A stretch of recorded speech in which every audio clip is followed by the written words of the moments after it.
Sorry about the light, but I've got the light of the Lord.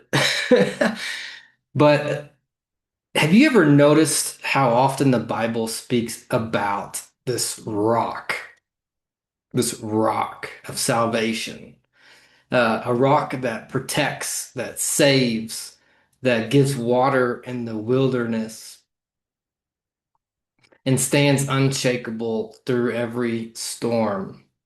From the Old Testament to the New Testament, even in the book of wisdom and Sirach, it talks about this rock of salvation. Who is this rock of salvation?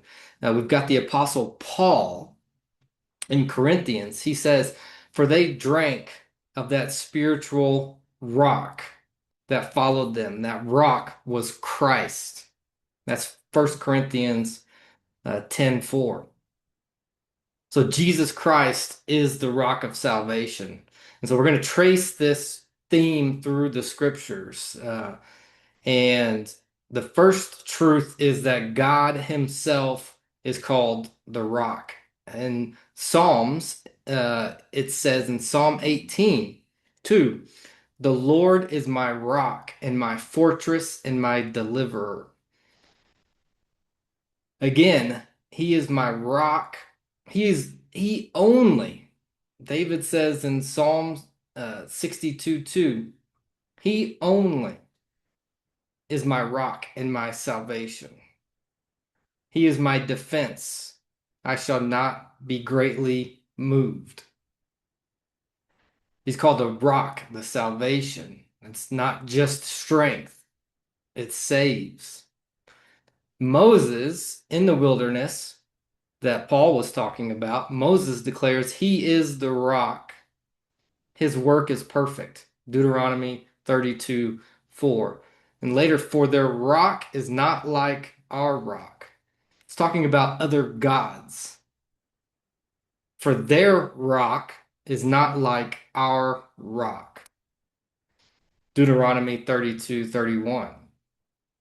False gods maybe pretend to offer security, but no other rock compares to the true rock of salvation.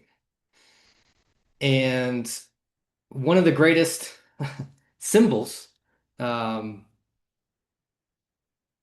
is that rock that was in the wilderness.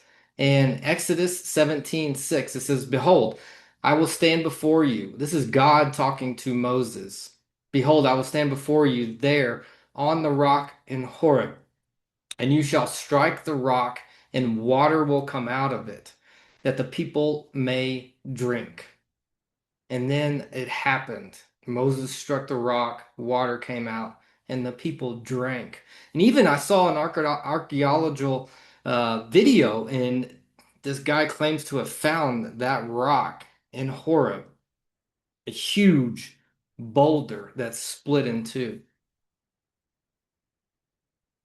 And then it actually happened, in Numbers, you can read it too. And then we've got Paul, deeper meaning the same rock, for they drank of that spiritual rock that followed them, that was Christ. It's amazing because it's a foretelling of what's going to happen to Jesus, the Christ, the rock of salvation. They struck Jesus, and Jesus says, "I am the living water. I'm going to give you the Holy Spirit." He calls the living water the Holy Spirit. They struck Jesus and he died, but he was not in the grave long. He rose again. He is that rock of salvation forever, that firm foundation. He was struck in water. The Holy Spirit has come forth for us in this wilderness. It is beautiful, folks.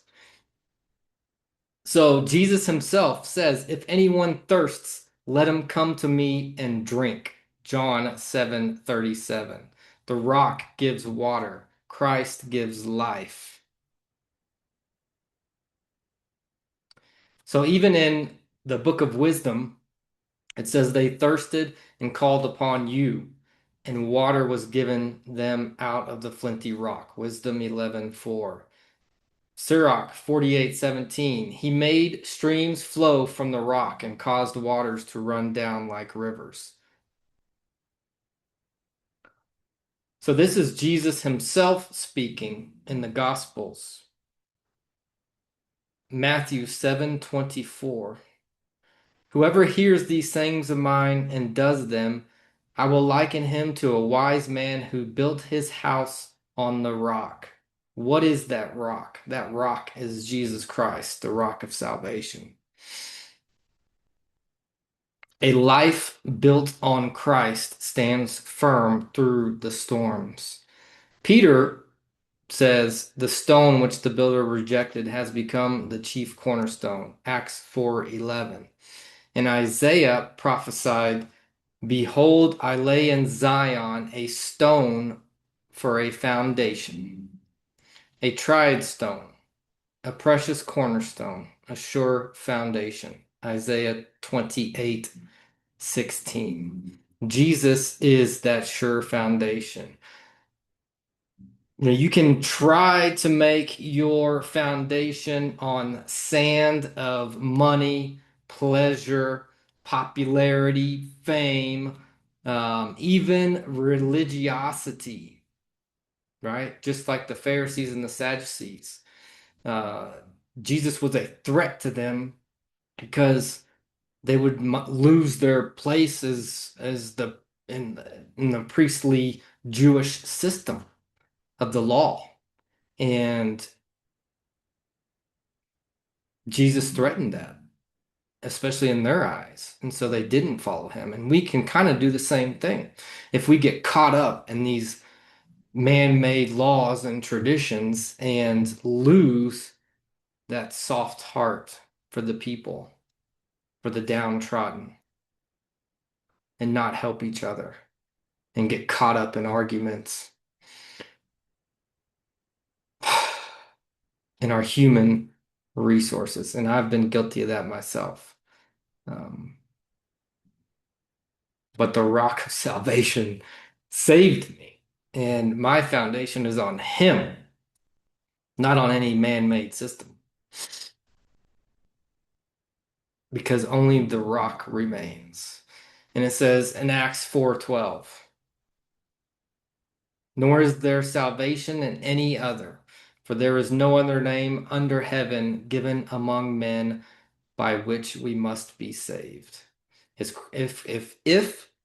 Jesus Christ is your rock, storms can come, but collapse does not have the final word. We will rise in the end. We will conquer. We are more than conquerors through Christ who strengthens us. And that's a beautiful, these are beautiful promises. The fruits of the Holy Spirit are beautiful. Peace, joy, love, kindness, patience, long-suffering, gentleness, humility, self-control, sound mind, all of these things.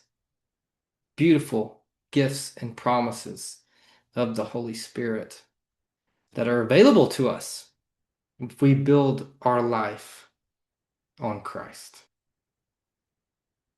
the rock of salvation.